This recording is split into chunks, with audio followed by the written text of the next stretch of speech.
All right, so we have started the recording. Once I have completed the presentation, if we have time, I will stop the recording and then I will go off screen and we can try to answer a few questions if you have some over the things that we have talked about or what to do next. As I said before, this is going to be the Family Forward Project Advocacy Training Program. I already have about 10 programs put together. Some of them are general, some of them are just about how to make your way through the jungle, some of them are more specific, such as evidence, preparing witnesses, etc. Several of these I had prepared when I was doing some Saturday training with Vincent Davis. I don't know if any of you saw any of those, but they're fresh and they're good and they're very that they cover a good topic. Remember, I've done this for 28 years before I was wrongfully prosecuted. And so I have the 28 years of legal experience behind me, and I've been advocating for changes for about the last 10 years. So that's what we're working with here. Also, I've seen a lot of people trying to advocate, which either don't feel comfortable or competent, or they're a little bit confused about it, or maybe, trying to be something and they try to help somebody and they just sort of stumble all over themselves. So this very first uh, training here is a fairly short slideshow. It's only about 20 slides, but it's packed with information. We have a bunch of people jumping on, so just give me a couple minutes here so that I can let them in before we get into the meat of the program. All right, so go ahead if you're just jumping on and mute your phones. As I was telling everybody else, we will go through the training program without without questions. And then at the end, I hope you have a piece of paper and pencil with you so you can make a few notes about the things we're going over with. I saw a few people wanted kind of like a handout or something. I appreciate that. I unfortunately don't have that at this point, but I am open to any suggestions as we develop this. I want to make it the best for you. All right, so we are going to begin now. It is 3:05. So this training program is basically what is an advocate. If you want to advocate for somebody in the child welfare system, what are the things that you need to learn? What do you need to look like yourself? How do you need to envision your role? All right, so just I have protected these training programs. I want you to learn. We are going to talk about as we go along. These trainings are free. I'm not charging anybody anything. If you, after we get through the first series, if you want to hold yourself out as a Family Forward Project advocate, we will have a little bit more detail, basically some quizzes, an application, an interview process, so that we feel comfortable that you're moving forward. Now, I'll also say if you're just a parent going through the process, this is going to be very valuable to you as well. There is going to be so much covered that just helps you get through this system with a little bit more, a little bit better understanding. All right, so what is the role of the advocate? I've broken this down into 8 different categories. One of the things about an advocate is to understand that you are going to have boundaries. You're going to have to distinguish your particular role and do not go beyond your skill and comfort level, provide support and advocacy, and provide technical guidance and advocacy. So with boundaries, as a lawyer, I'm going to tell you I had to learn this. I love people. I like people. I like being friends with people. But I also had that skill and that role of being a lawyer. So as a lawyer, I had to set boundaries. And as an advocate, you will have to set boundaries too. This is very important. And this is one of the first things that you should wrap your head around is that who I am as an advocate is different than who I am as a mother, as an aunt, as a person. But those boundaries are going to be very important. Now, distinguishing your particular role and not going beyond the skill and comfort level. As we go through this, we're going to talk about advocates in specific areas. We're going to talk about disabilities, substance abuse, etc. So when you see how many different areas there are and what kind of differing roles there are, you may find out that you want to kind of specialize in a particular area. For instance, let's say that you want to be masterful at doing the general intake and overview of a case, that you're not up to maybe covering specialty areas such as ADA, substance abuse, mental health, education, etc. But what you want to do very well is general intakes and assessments, help people get organized, prepared to go. So as you're watching these trainings, I want you to think through that. All of the general knowledge is going to be very important, but most people are going to find that they feel best in a particular role. Support and advocacy. So as an advocate, you are, you know, your emotional support. You are support to the people that you're going to be working with.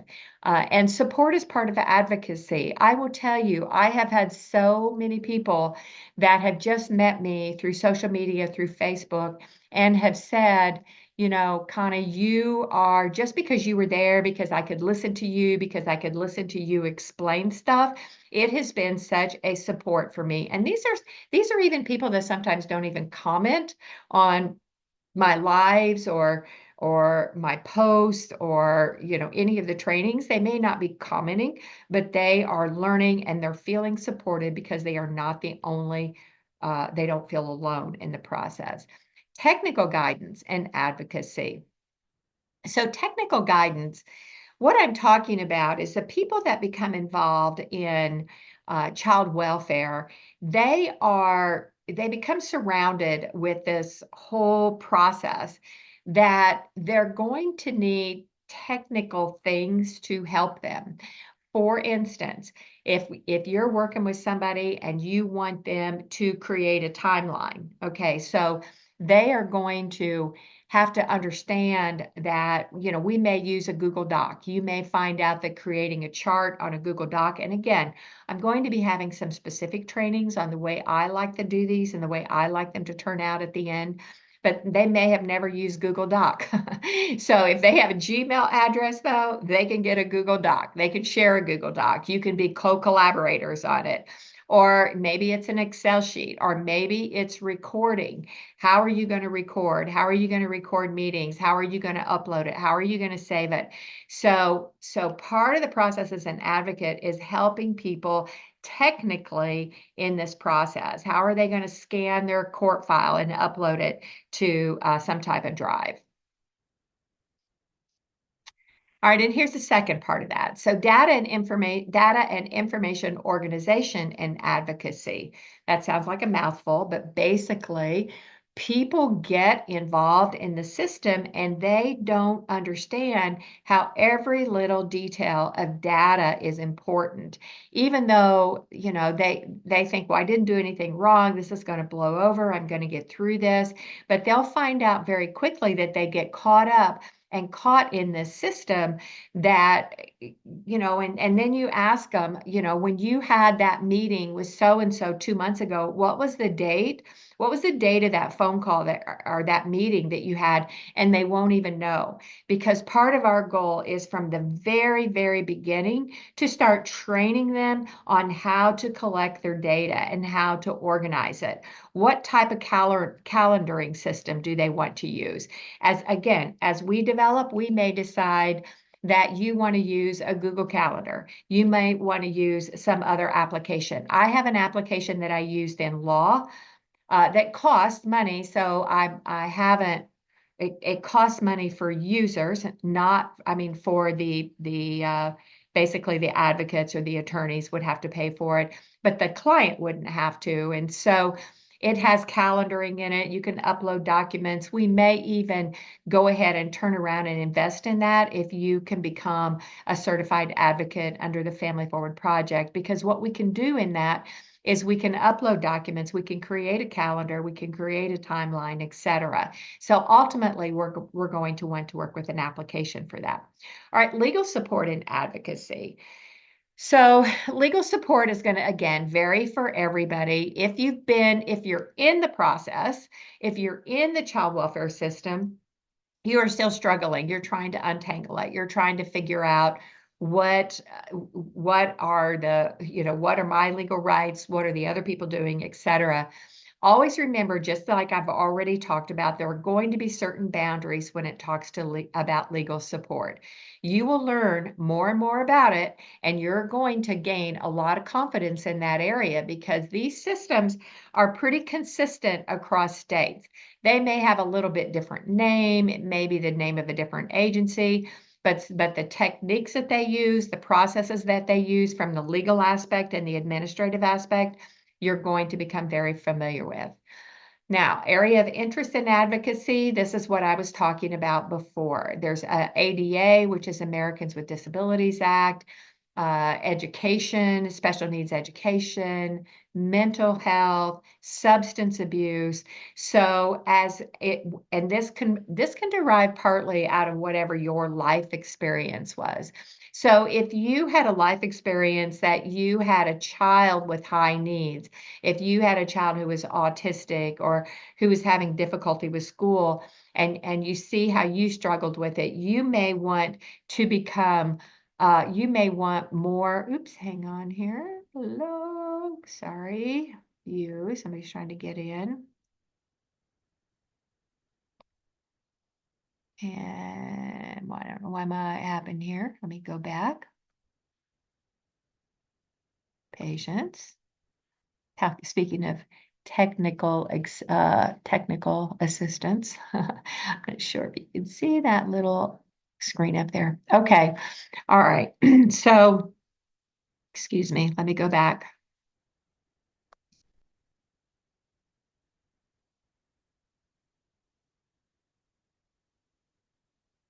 Okay, here's where we were. So you may find that you want to, why that little screen is showing up there, but you may find that you want to specialize in some area in particular where it has impacted your life. Some of these, on the other hand, you may just have a particular case. One of my big concerns is parents who are dealing with mental health issues and how that is dealt with in the process. So you may say this is an area that really needs help and support. It may be juvenile justice and how children involved in the juvenile justice system become part of the process that you want to work on. Now, understand and convey your limitations. In other words, as an advocate, if you're working with a parent, again, you may want to be just stellar, optimal, perfect, just a hero in the initial intake and assessment so that you can help identify witnesses, just identify the problems, outline what all the issues are. But if you're not good in substance abuse, for a long, long time, I just verbalized to everybody, I don't understand substance abuse. I don't know what to do with it. I don't know how to deal with it. I still don't think I'm really that good at it, but I've had to deal with a lot of families who are struggling with substance abuse. So as you're doing this, you're going to find that there are certain areas that you want to become better and stronger with. And also the role of the advocate is going to include in those areas, again, let's just talk about autism, dealing with children who have autism. They have all kinds of special needs. As an advocate and as an advocacy group, we're going to start to identify those services so that everything does not fall back on the advocate themselves, but we identify what are the services in my community that I can direct this family to that will not be so critical, will not be a policing agency, but that I can get them involved with right away. And so understand and convey those limitations. All right, what an advocate is not. This is equally important, equally important. just remember an advocate is not everything to everybody. Again, hard lesson I had to learn as an attorney. I like people. Sometimes I like the other guy on a case as much as I like my own client. So you have to understand your role as an advocate is going to is somewhat narrow depending on what the issues are in the case and what the desired result is. Now, that doesn't mean that you can't, you're working with parents and a family. Maybe you have a feeling that this family is not going to be able to rehabilitate, and you want to get the family out of foster care. You want to get them with let me see, somebody's popping in here. You want to get them with a family member and out of the foster care system. That doesn't mean that you can't talk to them, you can't interview them, you can't do an assessment for them, you can't get them directly involved in the case, but you just have to stay totally tuned in because this is a unique role. This is not an attorney role. It is not a mental health professional, unless you are, of course. You're not a licensed legal professional, unless you are, which there are some licensed professionals that may want to serve as advocates. You're not a bank, you're not a personal financial source, you're not a loan source, you're not a specialist in all areas, you're not a housing source. Now, some of you may say, oh, that's so silly. Why do you even have to say that? I have to say that because after 28 years, I know it's going to happen. I know people who are advocates are going to have compassion and they're going to have empathy. And if they have somebody who lost their job and get kicked out on the street, it's going to be so tempting to even want to help them by providing maybe a place to stay temporarily. As an advocate, you're not going to be able to do that because it crosses too many boundaries and you can't keep that independence that you have to have if you cross that boundary. So as you can see, there's a challenge here. You are supporting, you're educating, you're listening, you're encouraging, but you are keeping that boundary that you are an advocate. You're not a friend. All right, and most important, again, a hard lesson that I had to learn as an attorney, but most important, you cannot predict the future. So if somebody comes to you and one second, somebody else trying to pop in here. So if somebody comes to you and you do the initial assessment and they say, how long is this going to take? When are they going to give my kids back? How is this going to turn out? What's this attorney going to do? Okay, you cannot predict the future and you cannot predict the behavior of others.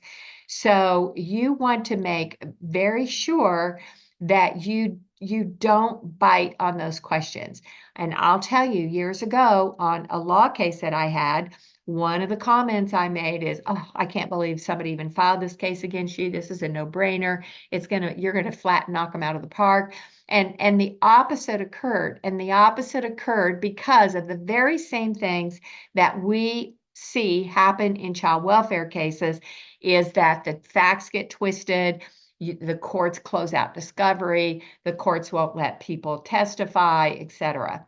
So so don't predict the future. Don't predict what people are going to do. Even now, people will say to me, "Oh, the judge is a judge going to appoint me an attorney?"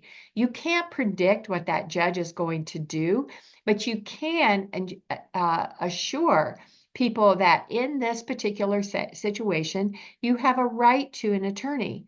And if they don't do that, let's figure out how to bring that to the attention of the court. And in the meantime, let's prepare you so that you are ready to help your attorney, to work with your attorney, etc. Now, so I talked a bit about assessments. This is going to be a very necessary initial aspect of advocacy. We get people call us all the time. I get people message me all the time. Please help. My children are in DCS custody. I don't know what to do anymore. I don't know how to handle it, blah, blah, blah. You can't just make a decision on that. People call me and they want to know, oh, they vaccinate the kids? I'm like, I don't know. Look at the court orders. And if the court order says they can or says they have medical decision making, then you're going to have to file a motion to stop it. So the general intake assessment and establishing what your methods of communication are going to be. I get people, my email gets so bumped full, I can't even keep up with it.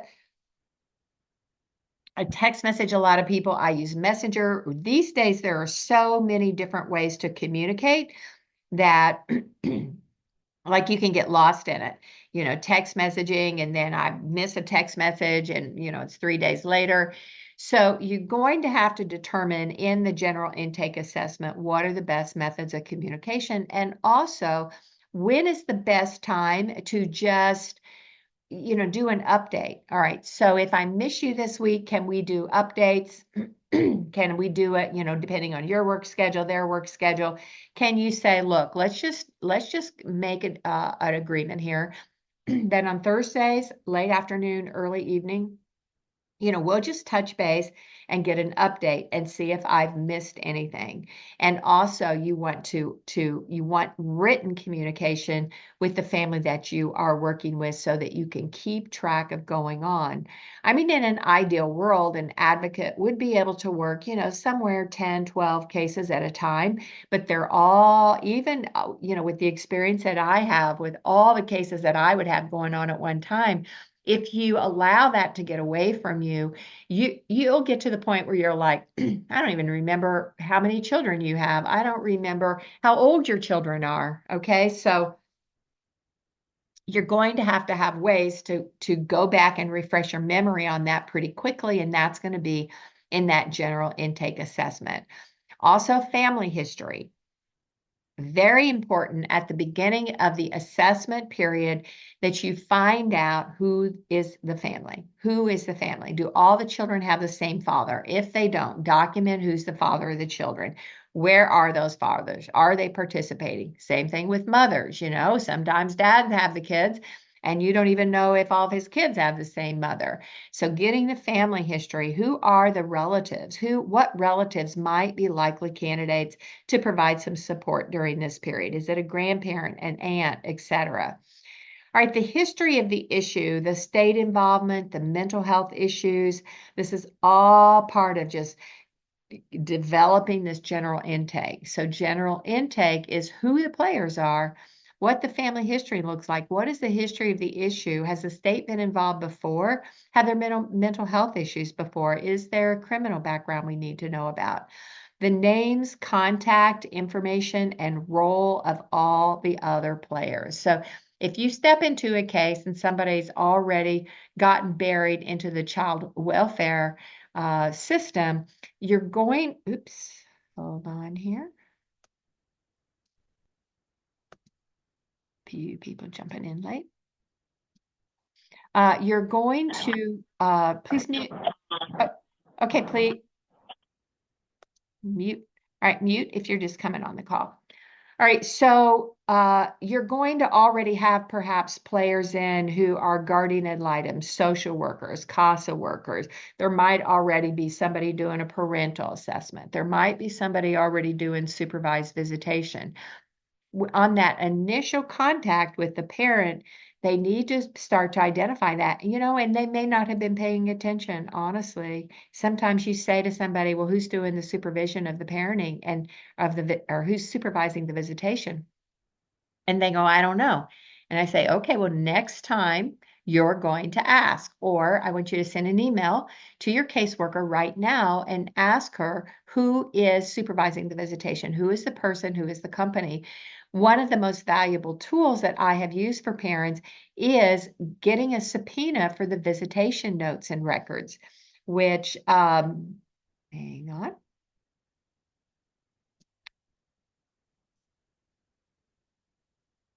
So please mute if you're just coming on the call. So doing a subpoena for all the supervised visitation notes. The DCS will not put those in their records, or CPS. They may not even put in their records the results of the visitation, or they may lie about it. And if the visitations are going well and you have a good therapeutic supervisor, or you have a good supervisor, they're going to be very beneficial to the parent. And one of the things that I have noticed more recently is they don't like these therapeutic supervisors and supervised visitation companies because they're more honest than the CPS and DCS workers. They're more honest than the case managers.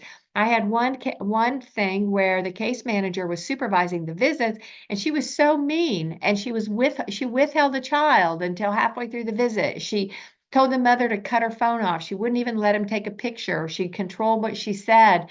And yet she couldn't make the visits because she would schedule visits and she would cancel them, and she was too busy. And this came up and she had to go do this because they can't cover all that ground. And so, and so, so they bring in somebody to do the supervised visits, and those people are making notes and they're watching. Everything seems to be fine. So knowing who all the players are. The medical and mental health history, again, part of the intake. Is there a parent with a physical disability? Is there a parent with a medical disability, a mental disability? Are there chronic medical issues, Crohn's disease, fibromyalgia? I mean, what are all of these factors that could coming into play? Because some of those things may be important when we look at Americans with Disabilities Act, and what kind of services do they need to be provided as part of the process. And then, of course, in that initial assessment, the status of the case. Are there any court orders? Is there original petition that we can take a look at? Can we respond to that petition? Now, as to court orders and court papers, they threaten parents a lot with the court papers because they say, well, they're not open to the public. The court records are confidential. They can't show them to anybody. But you know what? We're going to do it anyway. We're going to do it because we have to be able to do it to find out for sure where the case is, because the parents don't even understand a lot of these court orders. I'll tell you why this is also very important, that we have to ask and we have to document. And as you're documenting your interaction in the advocacy, if you ask for documents to look at and the court refuses or shuts you down, this is part of the detailed information that we need to get our federal law passed. Because when we talk about the Advocates for Families Act, when we go to Washington, I say, the reason we need federal legislation is because it is federal legislation that is making it confidential, that is shutting it down, that is keeping us out of courtrooms. And we're just going to start wiggling our way through all of this, however we have to do it. But we're going to, show up, participate, help get these cases resolved more timely. All right, so other than knowledge, what are some of the skills of advocacy? And I have here just the list, and then I have a slide, I think, on each one. So we're just going to kind of take a look at what those skills are. So knowledge of your subject area. We have talked about that. Is it ADA? Is it substance abuse? Is it ICWA? Is it education? Is there, other than the initial intake and assessment, is it understanding the technology part of it? Is it, getting somebody set up with the right recorders, helping somebody understand how to use Google Doc, how to write a timeline, et cetera. Personal demeanor, conveying professionalism is going to be very important. We have a lot of latecomers here.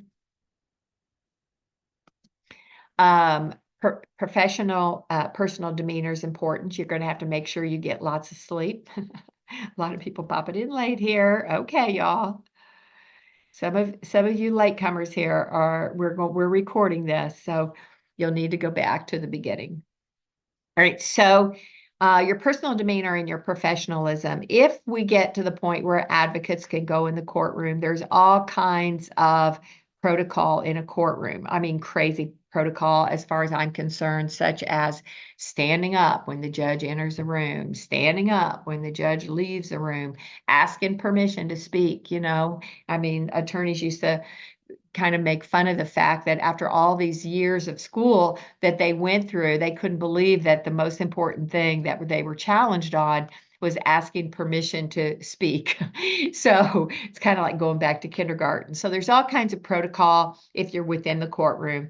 If you are participating in meetings and stuff, then of course it's just being generally more professional. Communication skills, I'm going to brush on just one of the things I used to work with and teach my office, but this will be expanding. This will be a whole training in and of itself. Scheduling and coordination skills. So again, what are we going to use to schedule, or what are you going to use with your parents as you're scheduling? Or do you want to try to use a Google Calendar? If somebody wants to be able to use a app, which is, like I said, what we have used in law, and if it's worth that fee, it does have a monthly fee to it, but it does provide calendaring, it provides reminders. There's a lot of things there that are all kind of concentrated in one area. Documentation. I think anybody who's done any level of advocacy knows that documentation is very important. Developing and connecting resources. I chatted about that. We're going to have an individual slide on that. Understanding and utilizing competent assessment tools. Empathy and knowledge gained through lived experience is very, very important. Now, I'm also going to say that the knowledge gained through lived experience is also challenging in its application for advocacy. Because what you have to remember as an advocate is it's not about you. Okay. It is not about you. It is not about that experience you had. If that learned experience helps you have some empathy for where they are, or helps you understand a certain resource that might be available, or helps you understand maybe a way you worked your way through that, but you've got to be very careful about not making lived experience and turning that around about you. All right, knowledge of a specialty area. Got a couple slides on this. After developing basic skills of advocacy, the specialty areas will strengthen your advocacy work. So legal, again, limit your advice to references to laws, policies, cases, which you can provide documentation for. And with disabilities, understanding the applications with the American Disability Act. Both of these also are going to be individual trainings on the understanding laws, policies. I'm going to do an entire training just knowing the difference between laws, rules, policies, and procedures and regulations. So, because they love to use these references in a very twisted fashion. So you're going to need to understand the difference in those.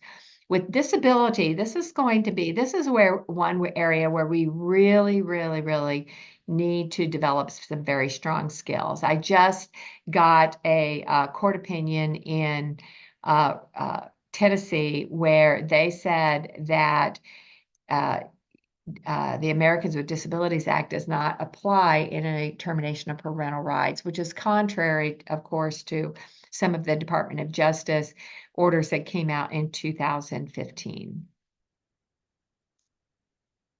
Also, knowledge in a specialized area, mental health and substance abuse. I've talked about that several times. Services, these services require special skills, as far as mental health and children with with disabilities that interfere with their ability to daily function. I default to Maureen so much because she has developed such a specialty area for that, and I really appreciate that. Substance abuse, honestly, we need some real pros in substance abuse and how to help people cope. Also understanding substance abuse and understanding drug screening, because we know that CPS they do these horrible drug screens that they never send to a lab. So understanding when drug screens are admissible and inadmissible. Education with special needs, this is going to require some understanding of IDEA, which is the Individual with Disabilities Education Act. And then there's also, yeah, I see a hand there. There's also 504, which is another area of educational disability and understanding those. And sometimes it requires, if there's and particularly when they go and they remove a child and they put that child in another home and another, I think I got that one in. When they put that child in another home, although they may classify that child as a level 2, a level 3, a level 4, but you don't know as a parent, or you don't know as an advocate working with a parent, how that person is trained to be able to take care of that level of needs for the child. And understanding how to identify and obtain other government-funded resources, such as food, housing, early childhood development, and more. So, sometimes people just need food stamps. Sometimes people need some type of temporary housing assistance. And under Title IV-B, these agencies are supposed to be able to be providing some of that assistance. And under the Title IV-E Family First Act, they're supposed to be providing that as well. And they unfortunately are not. All right, your personal demeanor. This is respect, and I put here respect begets respect sometimes. It doesn't always, because we all know that there are individuals that no matter how hard we continue to try to be respectful, they are emotionally not stable and secure. And the only way they can feel positive is to either put somebody else down or to confront them. And so, again, I've had this challenge as a lawyer where I am, I try to respect somebody and it seems like they're always in an argumentative position with me. So we're going to work real hard at that. There will be times where you just have to convey to somebody that, they've crossed the boundaries. They need to go think about it. They need to go get some rest. They need to come back and have this discussion at another time. And you're going to have to be okay with that. Don't try to work through everybody's emotional problems in an argumentative fashion. And again, that's going to be a whole nother training too. During the course of practice in law, I had regular trainings with my staff on personal and professional development. And a lot of the things that we're doing here, I have a whole training manual that I worked with my staff. Some of it even includes like the psychological thinking of logic, like when is something logical and when is it not logical? Because you're going to, these CPS agencies are not logical. They are not logical. So they're going to often have to be confronted with that.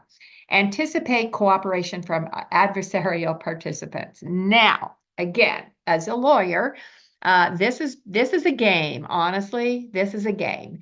So when you begin to deal with somebody and you approach them respectfully and you give them an opportunity to cooperate with you, whether it's a CASA worker, a guardian ad litem, a CPS worker, even the parent's attorney. I mean, you're on the same team, so hopefully they will cooperate with you.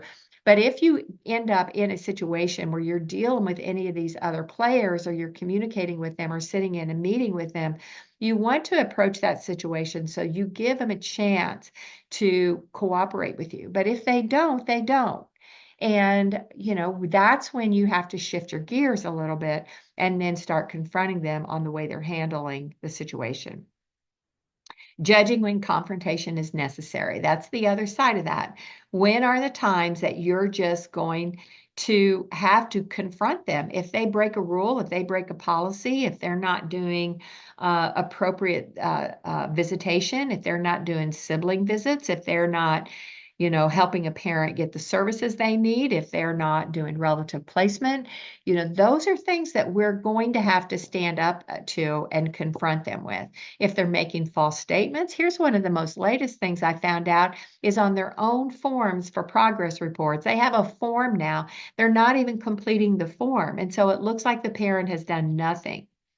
So the confrontation skills, as we develop those, are going to be understanding the problem, suggesting alternative solutions, and requesting cooperation on achieving a solution. This is another whole training that I have separately on cooperating your way through a problem. But understanding what the problem is, the enemy that we are facing, the system that we are facing is a master of chaos. They are an absolute master of chaos. So our goal is to peel it back so that we can remove the chaos from it and get it and design a resolution to the problem. I know one of the CFTM meetings I was in with the family one time, it was all on the phone. Everybody's on the phone in different places. And even the contract provider kept asking DCS, what are the barriers to reunification? What are the barriers to reunification? And I took that on as one of my mantras when I participate in those meetings. De-escalation in conflict. I'm going to assume before you get started that with your own parent that you're trying to work with or with somebody in their family, there's going to be conflict. And how you deal with that conflict is all wrapped up in what an advocate does. All those things we've already talked about, the boundaries, the professionalism, the communication, the offering yourself to, be cooperative and participate, and yet drawing the boundaries so you know that there are only certain matters that you can give, what people call, the line in the sand or the red line, the bright red line, right? So there's going to be conflict, and being able to look that conflict in the eyes without anxiety is one of the major tasks for an advocate. Because when these parents get confronted and told they're stupid and lied about, and in a courtroom, when, Melina tells a story about how the judge called her a cancer cell in a courtroom in front of her children, and the anxiety that causes, parents cannot deal with conflict when they are in that emotional and psychological state. And I also say here, it's okay to recognize the gorilla in the room. Is there one particular person that is constantly making it worse? Are these, identify their bad behaviors? Is there somebody who's, failing to follow through? Guess it's probably most likely the caseworker. It could also be the CPS attorney. It could be the guardian ad litem.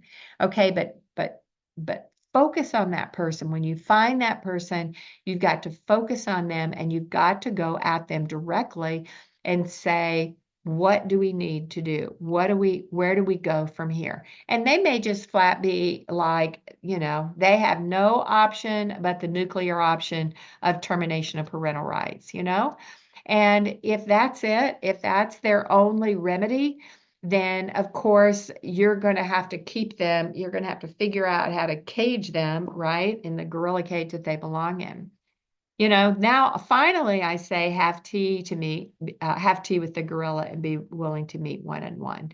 There are going to be situations where you're going to look that person in the eye, or you're going to be on the phone and in a meeting, and let's say it's a family team meeting, and the guardian ad litem is just continuing to confront you, or are creating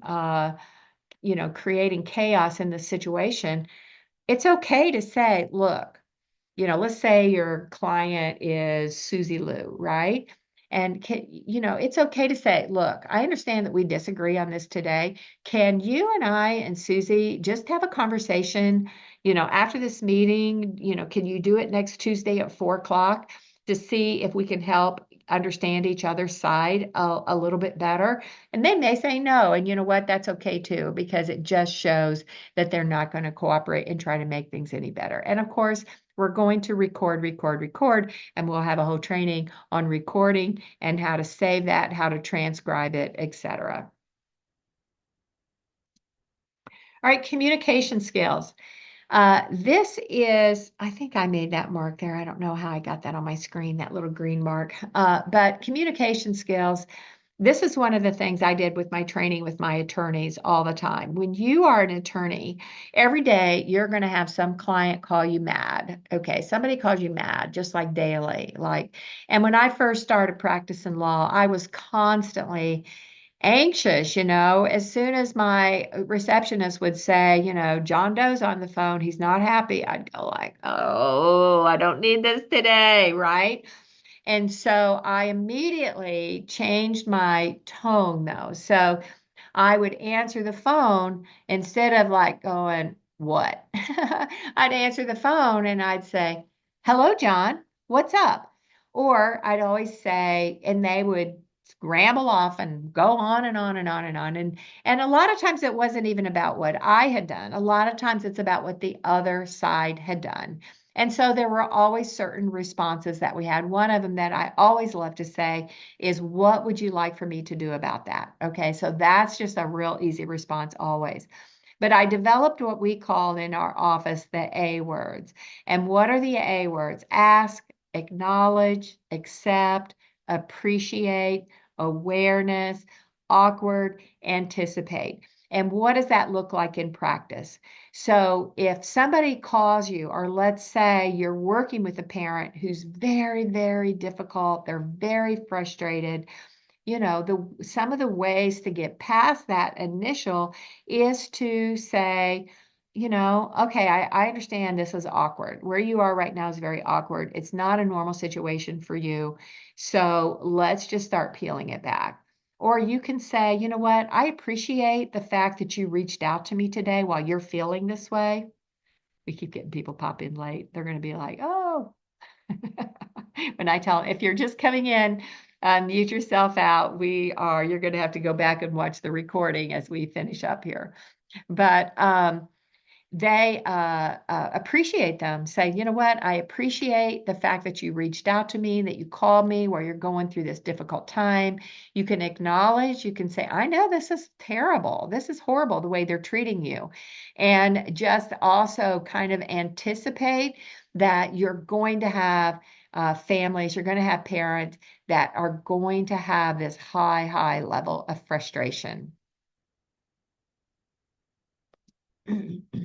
All right, scheduling and coordination. Number one, remember persons who are in peril are immobilized. This is a whole disruption to a person's life. You have people out there who've been taking their kids to school, who've been taking their kids to daycare, who've been working. Maybe it's a stay-at-home mom. She's been taking her kids to the park. She's, just had kids around her chattering all day and ripping children away from their family and putting them in foster care is immobilizing for so many parents. It is absolutely immobilizing. They worry about their kids 24/7. They don't know what to do. All they can think about is, how do I get them back? And so an advocate has to be the person who fills in the gaps for the logistics and keeps them on track. So after the initial assessment, you will assist the parent in formulating what are the options. And that includes a discussion about, is there a relative placement? If you have a substance abuse problem, what are your options to be able to get some substance abuse treatment? Can you do outpatient? Can you go ahead and do it? And I've done this for my own clients. I had a client that I said, look, before we get anywhere in this case, I'm going to send you to an A&D assessment at this facility. And they're professional, and they're probably going to recommend something. They're probably going to recommend an intensive outpatient or something, and you're going to do it before we even get there. Or, I'm going to send you for a psych eval. Now, of course, DCS says, oh, well, that's not an approved psych eval. But if it's a professional, it's a psych eval. You're going to work with the parent, but also with other players who are involved to develop what resources they need. Again, if it's housing, if it's job, do they need job skills? Do they need extra services for an autistic child? We need to, as an organization, collect information about what kind of resources. And you know what? You can do a little bit of this every day. You can get on your computer every day if you're in Illinois and you can just look up, resources, nonprofit resources for children with autism. And you're going to find tons of stuff there. And we need to, in particular in areas, and particularly in the areas in which you're working, start developing those resource links. Prioritizing needs and resolutions. This is also very hard for parents because they don't even know what to do first. They don't know what to do first. Well, one of the things I always look at substance abuse first, and I want parents to be reconnected in visitation with their kids as soon as possible. I want them to have phone calls. I want them to be seeing them, talking to them, knowing what's going on, getting some kind of report if they can, getting their grades from school, finding out what's going on if they're going to doctors. Again, very, very hard to prioritize for a parent because it all just seems like a big shit show, right? Honestly, sorry for that, but I just had to say it. It's so confusing and so difficult. All right, setting deadlines and progress steps. Now, again, you have to coordinate with the other side. You got to coordinate with the bad guys in what are these deadlines going to be. And so when you set in a meeting with these agency people and they start barking that a parent's got to do parenting classes and a mental health assessment, and you have to ask questions about it. You have to say, what does that mental health assessment look like? When are we going to do it? How long is it going to take? Do they have to take off from work?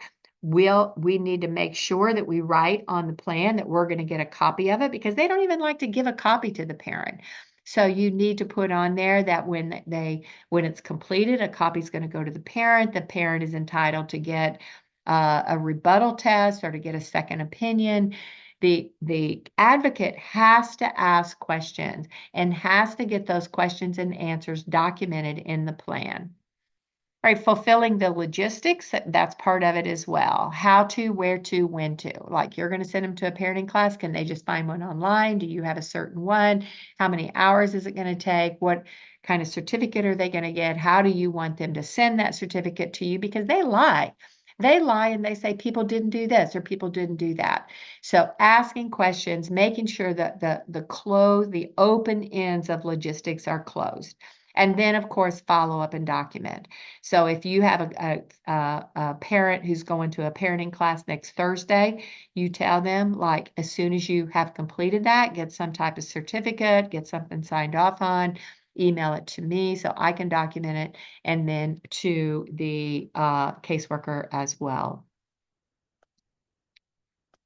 All right, so all right, documentation. What are we documenting? Basically everything, right? We document everything. Evidence is so important. Developing evidence for a parent and helping them through that phase is very critical. The person's I mentioned it before, but the person's contact information, their roles and responsibilities, chain of command. Who is, so you may not see when you're opening a case who the supervisors are. So you'll have a case manager and you want to identify with that case manager the chain of command. Who are their supervisors? Because you may never see them or you may never hear from them. They may not participate, but trust me, the caseworker is probably talking to them and probably saying bad things about your client, your parent, etc. So go up the chain of command and get some of that information as well. Of course, the dates, the players. Oops, got to put with somebody else. Of course, the dates, the players, the description of events, what has occurred, those things we want to document. And as you're documenting those, for instance, If you have a parent who has a child, let's say with a special needs disability with the school, and you're talking to that parent and you ask the parent, well, did the child have an IEP? Was there a special educational plan? If they say yes, one of the first things that you want to do is find out if they have participated with that plan, get the name of the school, get the name of the person who has the custodial rights to that plan, and have the make a list of things that need to be subpoenaed, and you're going to need to subpoena those plans to show that the parent has been participating in those. So as you develop the document, the things that are going on, you're also developing the evidence that are going to be needed for trial at the same time. So the parent doesn't have to, because their attorney calls them 2 weeks before trial and says, do you have any evidence you want to get? Do you have any witnesses you want to call? And they don't even know. They don't even know. So helping them develop their evidence and develop their strategies is part of the process all the way along the line. Their accomplishments, again, make sure you've documented their accomplishments and it's sent to the caseworker. The caseworker acknowledges that it's complete. So the attorney, if the attorney has to cross-examine that caseworker in a hearing, the attorney can say, oh, there's an email right here. This shows that you got that forensic evaluation. We had a particular case. We were in a trial for termination of parental rights, and they were saying the mother had not completed her psych eval. And the attorney said, wasn't that emailed to you? And she goes, I don't remember. And the attorney says, you get your email on your phone, pull your phone up in the search bar, type my name and see if you get a copy of it. And she did, right it there in the courtroom. The reports and objections to reports. Very important that when the agency or anybody else, CASA files reports, and I have complained about those a lot because they're hearsay, they're full of junk, right? We are going to be proactive in filing objections to reports and filing the parents' own reports. I have used this techniques of what I call the mother's court report. And so CASA goes and files a report, CPS goes and files a progress report, and I have the mother prepare a progress report as well and sign it, date it, sometimes notarize it. And this is a little bit different. Some people know about statements of fact, etc. But this is a little bit different because this is putting into the court file what the parent has done. And so if the mother's report, and just pick a time to do it. I would say do it when they file their reports, but they don't even give them to you sometimes. They file them and you don't even know what it is. So pick a time period like quarterly. Quarterly, we're going to file a progress report and we're going to put in there, this is what was expected, this was what was completed, here are the dates and how it's done.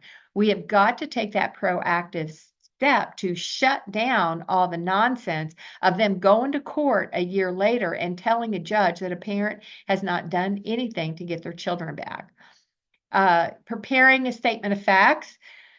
So a lot of folks through Family Forward Project and over the years have talked about declaration of facts. This can come in a variety of ways. It can come as an answer to the dependent neglect petition that's filed against them.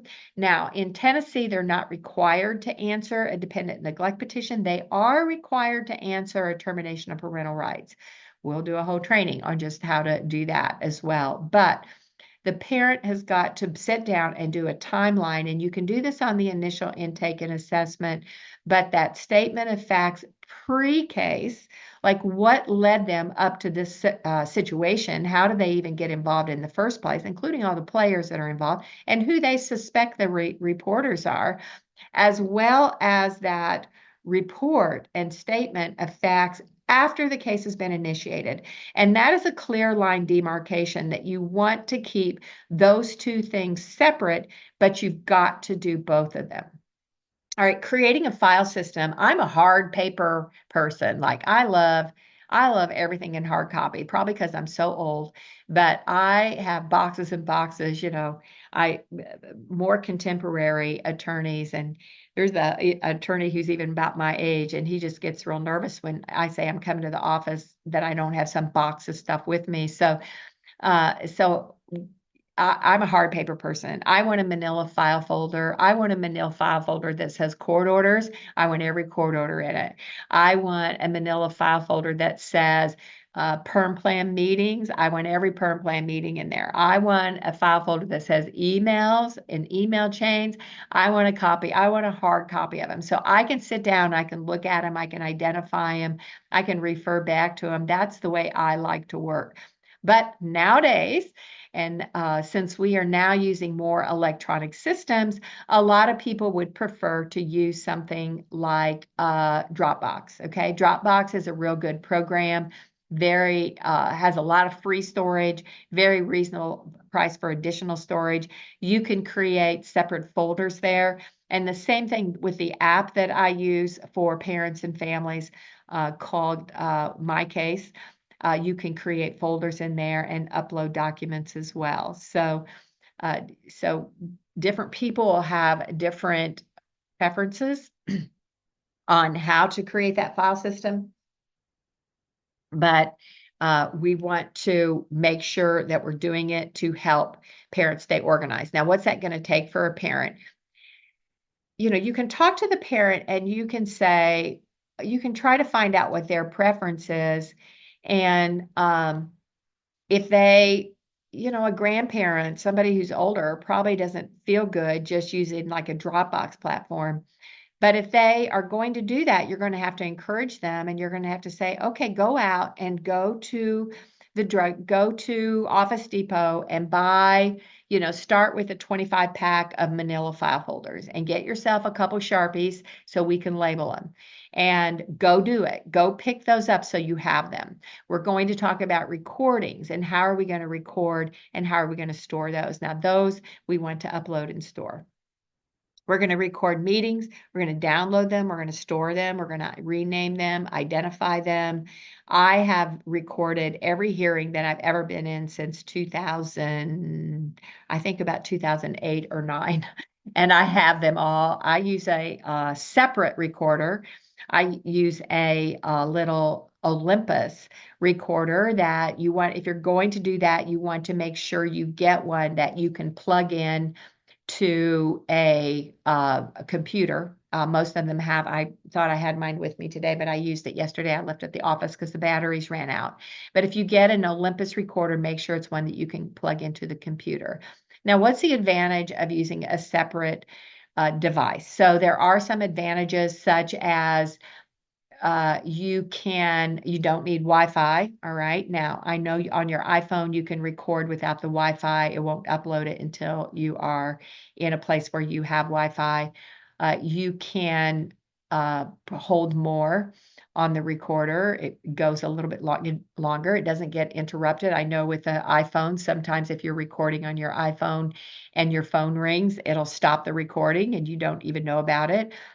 You can put the little recorder. I just always put them right in the middle of the table so everybody knows. But there are some advantages to having a separate recorder. People put them in a bra, when somebody's trying to interrogate them, etc. Photos, letters, videos, visitation notes, medical reports, records, and other records. This is part of the evidence development that is going to be an imperative part of advocate work because parents don't know how to do it, and attorneys are too lazy to do it. So getting all that information together, getting photos of the children. When I'm having a hearing, I always make sure that there is a photo of the children prior to removal that the parents have in their hand. I have taken in 100 photos before. I've created whole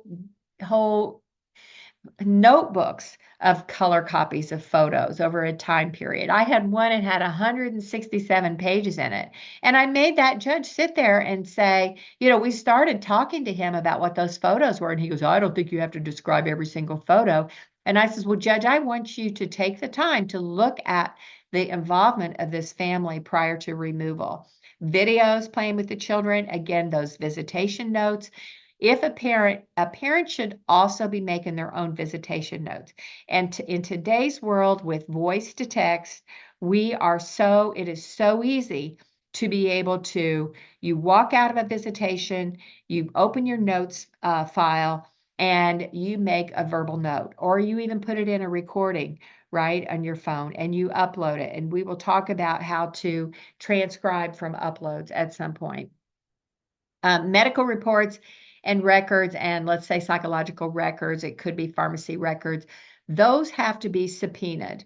You have to subpoena those records to be able to get an authentication affidavit before you can use those in a case. So now, sometimes I've had parents just go get some medical records just so that we can see what's going on. We had one where we found out that a child in foster care had been injured and rushed to an emergency room, but you can't use them unless that for trial you issue a subpoena for those.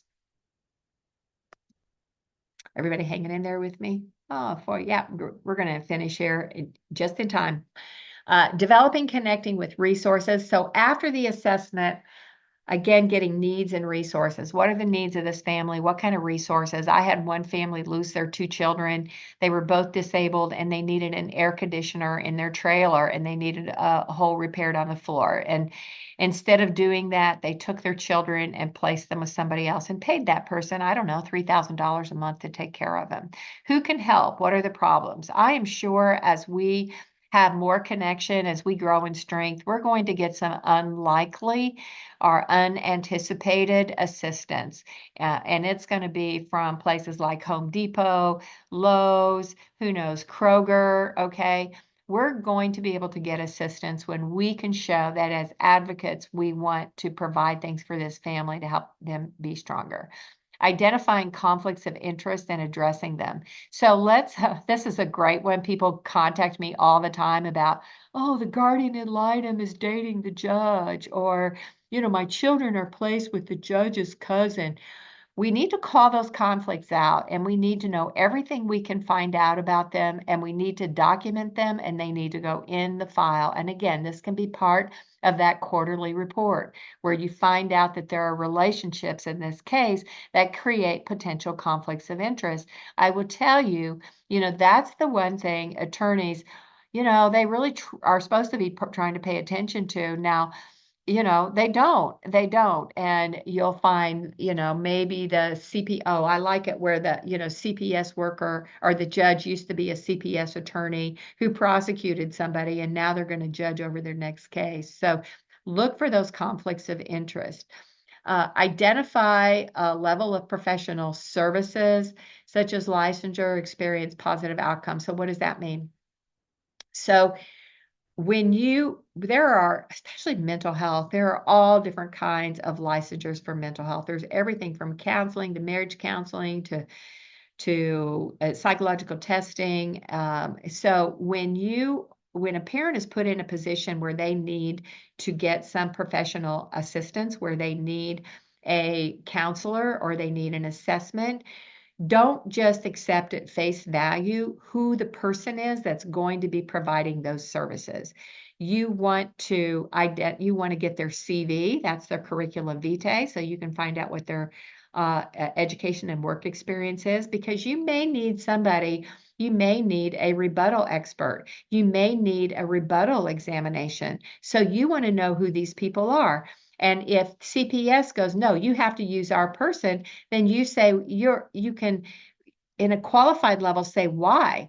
I have a person over here that's just as qualified and they're not tainted by the fact that they contract individually with your organization.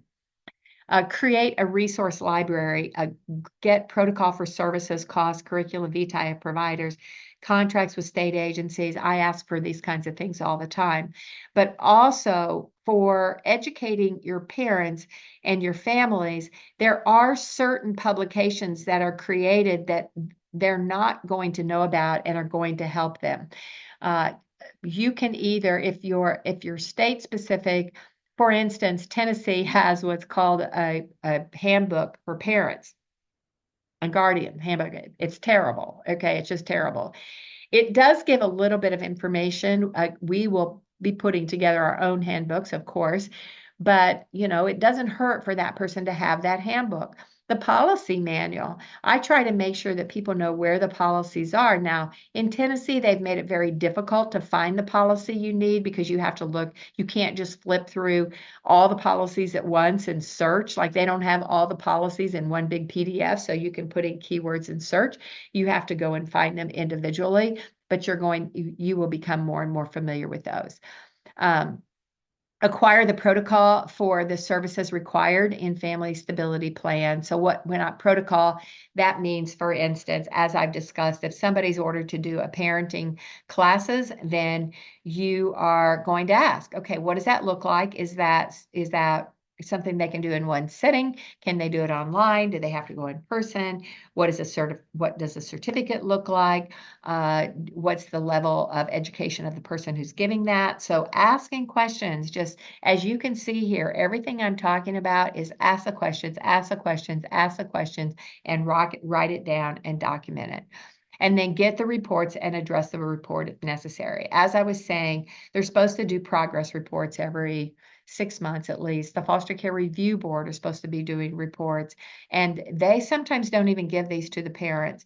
So we're going to learn what reports do you need to make sure you ask for. If there's a CASA worker, the CASA workers make reports, and they don't like to give those to you at all because they want to keep those secret. So knowing what reports you have to ask for and then address. And if there's something wrong in it, confronting the person who put the report together immediately. On these foster care review boards, the most recent trick they do is they schedule it for 15 minutes and they don't even let the parent talk at all. And they don't even have the kids present. So the manipulation of the system is getting worse and worse and worse and worse. Understanding and utilizing competent assessments. An assessment is just really, you just look at it as understanding soup to nuts. An assessment is gathering information, gather court documents, gather agency documents, referrals, investigations, case management, relative search, request for services. They are going to try to block advocates from having access to these, but the parents definitely can have access to them. So sometimes those are going to have to be demanded. And the thing they try to do now is to say, well, no, the parent can't have them. They can only come and look at them. No, no, no, no, no. The parents are entitled to have a copy of those documents to review. Assessing the accuracy of the current standing. Do the reports need corrections? So if you're jumping in a case and it's already gotten started, there's already some things going on in it, in looking at those reports, be willing to go back and say, what, this report says you didn't do a parenting class. Did you do it? Let's talk about that. The earlier there's involvement, of course, the better. If there's early involvement, you're more likely to be able to stop some of this craziness from happening. But it's not always going to happen that way. We're going to have to find these parents and get these parents introduced to an advocacy plan, and it's going to take a creative universe for us to do that. They're finding a lot of us through social media, but we have to figure out where they are, wherever they are. Separate neglect issues. 85% of the cases are neglect. They're poverty, housing, job skills, family relationships. So what are those neglect issues? They tend to like to lump them together, and we want to isolate them and start resolving those one at a time. Specifically identify domestic violence, substance abuse, and special needs, as we have talked about. All right. Now we're ending up here. I only have a couple more slides. As an advocate, one of the most important things is to be willing to be present and available, but not give up your own life. So setting your boundaries, what is that going to look like? As an advocate, do you want to take advocacy training just so you can, as a parent, make your way through this, which is fine, which is good, and you should, because it's going to help you so much.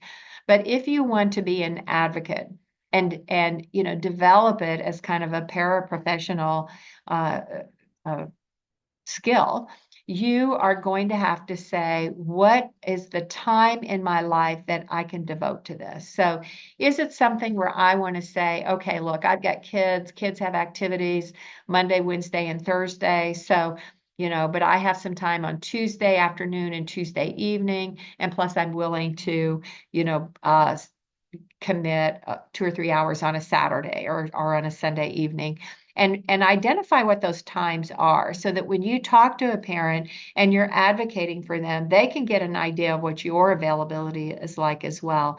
And as they learn to appreciate what you're doing, they are going to be fine with that. They're going to be fine because they're going to understand that what you are doing for them has so much value. That's knowing when and how it fits into your own life. An advocate needs to be available, but also needs to know the limits of their services. Don't be tempted to cross those boundaries. Don't be tempted to tell somebody, they're bipolar, although you may want to. Don't be tempted to tell somebody, oh, I think you may be schizophrenic, right? That is not the role. To identify that somebody seems to be having difficulty analyzing something, assessing something, having memory, it's okay to bring out those specific issues. Like if they don't remember, that they spoke to you last week, okay, then you can remind them. Just say, we had that conversation last week, and I understand you have a lot going on, but I'm going to recommend that you get a notebook, just a regular, oh, where's my notebook? Well, it can be like a uh what do they call these, composition book, or it can be just a spiral bounder. They're $1 at the store, and just put the date on it every time you talk about something and make a few notes. Or if you use a calendar where you can, write things down on the calendar, write down on the calendar basically the date and a few things that we've talked about. Empathy can cause burnout. This was something that I had to deal with early as an attorney. I got burned out very, very bad. And I had a family counselor that I was working with at the time because I had adopted children, and, we were trying to adjust to their new life as well. And I went to my family counselor and I just said, I don't think I can do this. Like it's on my mind when I go to sleep at night. It's on my mind when I wake up in the morning. I'm getting angry at my kids. So totally distracted. People want my time all the time. I can't do it. And he's called it empathy fatigue. And indeed, that's what it is. So understanding that empathy fatigue is a real thing and can affect you and can cause you to be less effective is part of the process. And that gets back to sort of setting some time limits. How much time can I spend on this? What can I do to be helpful, but still take care of myself? Resource with other advocates. So advocates need their own support for knowledge, resources, and new skills. So part of our training will be doing that. And as I said, some people will identify more with some specialty area. Maureen is great at mental health issues, even education issues, kind of helping people through those complex parts of the process. And know when your services end. Your plan should have an end date. And this is unfortunate because, of course, we're going to find out that sometimes that end is the end of the relationship between the parent and the child. And it's very, very hard. I mean, I met with a mom yesterday that I hadn't known before. The case is over now and they've terminated her parental rights, but I can't look at something like that without empathy, without a heartache for her and her family. Okay, so questions, and what I'm going to stop recording here in a minute, and we can, kind of go through a few questions if you want. But the questions I put here are going to be questions that I anticipate are in your mind and are going to be parts of additional training. So, what are the difference between laws, rules, and policies? We're going to do a whole training on that. How do I prepare a parent for meetings, courts, visits, and services? We have a training on preparing witnesses and preparing yourself, which is for the parent, and preparing witnesses for trial. What do I do when the parent disappears, flakes out, breaks down, relapses, gets angry with me, loses or refuses to respond? So I've already talked about that a little bit, but as I've had parents that I've represented it over the past 28 years that have flaked out, disappeared, got back on drugs, and they're very challenging issues. And we'll talk about, we want to support them And letting go, I'll tell you, is sometimes hard. And it's really not even as hard to let go of the parent as it is to let go for the kids, so that the kids, so you know that those kids are not going to be able to reunite, and that's very heartbreaking to me. What do I do if I personally believe that a parent is unable to provide a safe and stable environment for a child? Well, that is, reporting abuse versus just knowing a parent cannot rehabilitate are two different things. So everybody now, I think in the whole United States, is a mandatory reporter if you know abuse. But seeing that a parent is unable to rehabilitate is different. So some parents are not going to be able to do it. And we will have to deal with those as they come up, and, sometimes let them go, sometimes consult with them and say, relative placement is going to be the best thing for you. How can I help a parent collect evidence, list, identify witnesses, and identify experts? We're going to talk about that specifically, especially when we get into evidence. I have a whole training on evidence. And what if the parent's attorney is unresponsive or hostile? And trust me, I'm sure that some will be. So you're going to be training your parent to be able to know what they need to be able to move their case forward. I believe that is the end. Okay, so as you are here today, if you're not in Family Forward Project, please go there. I am going to do the trainings on Friday afternoons at 3 o'clock Central Time. We took right an hour and about 20 minutes today, and this was a short presentation, but every slide in this had a lot of information on each slide. Some of my presentations have up to, 35 slides, but there's not as much information on each slide. So my goal is to keep it, at a very short 45 minutes, which, knowing me, when I present, I probably can't do 45 minutes, but anywhere between an hour, hour and a half max. I don't want to tie anybody up all day. I want you to take notes while we're talking. I want you to think about your questions. I have recorded. I am going to, upload these recordings so people can follow up. Again, when we get to the point where I have enough people who are being consistent and they want to certify as a family forward advocate, then we will have that application interview process, and you'll be able to, of course, you'll also have ongoing training. You'll also have reports, documentation that you need to do. But on the other hand, you will also have my support. So I'll be able to help you as well when you get into difficult situations. All right, so I am going to stop recording. Hang on one second.